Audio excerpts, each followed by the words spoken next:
ಶಿಲುಬೆಯನ್ನು ನೋಡಿ, ನಮ್ಮೆಲ್ಲರಿಗಾಗಿ ಸುರಿಸಿದ ರಕ್ತವನ್ನು ನೋಡಿ. ಸ್ನೇಹಿತರೆ, ಯೋಹಾನನ ಸುವಾರ್ತೆ 15ನೇ ಅಧ್ಯಾಯ 13ನೇ ವಾಕ್ಯ, ಒಬ್ಬ ಸ್ನೇಹಿತನಿಗಾಗಿ ಪ್ರಾಣವನ್ನು ಅರ್ಪಿಸುವುದಕ್ಕಿಂತ ಮಿಗಿಲಾದ ಪ್ರೀತಿ ಯಾವುದೊಂದು ಇಲ್ಲ ಎಂಬುದಾಗಿ ಪ್ರಭು ಯೇಸು ಹೇಳುತ್ತಾರೆ. ಶಿಲುಬೆಯನ್ನು ನೋಡಿ, ಅದೊಂದು ಕೇವಲ ಮರವಲ್ಲ ಮತ್ತು ಉಗುರುಗಳಲ್ಲ, ಅದು ನಮ್ಮೆಲ್ಲರಿಗಾಗಿ ಹರಿಯುವಂತಹ ಪ್ರೀತಿಯಾಗಿರುತ್ತದೆ.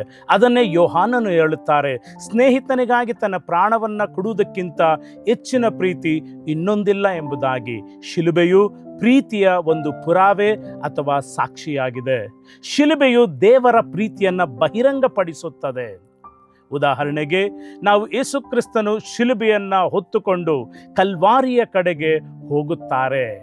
ಲೂಕನ ಬರೆದ ಸುವಾರ್ತೆ 23ನೇ ಅಧ್ಯಾಯದಲ್ಲಿ ಈ ರೀತಿಯಾಗಿದೆ. ಶಿಲುಬೆಯು ಪ್ರೀತಿಯ ಒಂದು ಶಾಲೆಯಾಗಿದೆ ಎಂಬುದಾಗಿ ಸಂತ ಮ್ಯಾಕ್ಸಿಮಿಲನ್ ಕೋಬ್ಲೆ ಅವರು ಹೇಳುತ್ತಾರೆ. ಶಿಲುಬೆಯ ಮೇಲೆ ಯೇಸು ತ್ಯಾಗಮಯವಾದ ಪ್ರೀತಿಯನ್ನು ನಮ್ಮೆಲ್ಲರಿಗಾಗಿ ತೋರಿಸಿದರು. ಅವರು ನಮ್ಮ ಪಾಪಗಳನ್ನು ಹೊತ್ತರು, ನಾವು ಅವರ ಕೃಪೆಯನ್ನು ಹೊರುವಂತೆ ಆಯಿತು. ಶಿಲುಬೆಯು ಲಜ್ಜೆಯ ಒಂದು ಸಂಕೇತವಲ್ಲ, ಅದು ರಕ್ಷಿಸುವ ಪ್ರೀತಿಯ ಚಿಹ್ನೆಯಾಗಿದೆ.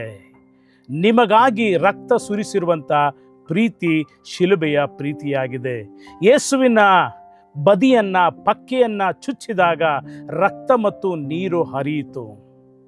ಶಿಲುಬೆಯನ್ನು ಹೊರತುಪಡಿಸಿ ಸ್ವರ್ಗಕ್ಕೆ ಏರಲು ಬೇರೆ ಯಾವುದೇ ಮೆಟ್ಟಿಲುಗಳಿಲ್ಲ ಎಂಬುದಾಗಿ ಸಂತ ರೋಸ್ ಆಫ್ ಲೀಮರ್ ಅವರು ಹೇಳುತ್ತಾರೆ. ಪ್ರತಿ ರಕ್ತದ ಹನಿ ಪ್ರೀತಿಯ ಸುರಿತವಾಗಿದೆ. ಶಿಲುಬೆಯು ಸೋಲಲ್ಲ, ಅದು ತ್ಯಾಗಮಯ ಪ್ರೀತಿಯಿಂದ ಗೆದ್ದ ಜಯವಾಗಿದೆ. ಆತನ ಗಾಯಗಳು ನಮ್ಮ ಗುಣಮುಖತೆಗೆ ಬಾಗಿಲಾಗಿದೆ. ಶಿಲುಬೆಯು ನಮ್ಮನ್ನು ಪ್ರೀತಿಸಲು ಯಾವಾಗಲೂ ಸಹ ಕರೆಯುತ್ತದೆ. ಸಹೋದರ ಸಹೋದರಿಯರೇ, ಯಾವ ರೀತಿಯಾಗಿ ಸ್ತೆಫಾನನು ತನ್ನನ್ನು ಹಿಂಸಿಸಿದವರನ್ನು ಕ್ಷಮಿಸಿದನೋ, ಅದೇ ರೀತಿಯಾಗಿ ನಾವು ಸಹ ಇತರರನ್ನು ಕ್ಷಮಿಸಲು, ಒಬ್ಬರನ್ನೊಬ್ಬರು ಪ್ರೀತಿಸಲು ಈ ಶಿಲುಬೆ ನಮ್ಮನ್ನು ಕರೆಯುತ್ತದೆ. ಆದುದರಿಂದ ಈ ಸಮಯದಲ್ಲಿ ನಾವೆಲ್ಲರೂ ಸಹ ಪ್ರಾರ್ಥನೆ ಮಾಡೋಣ.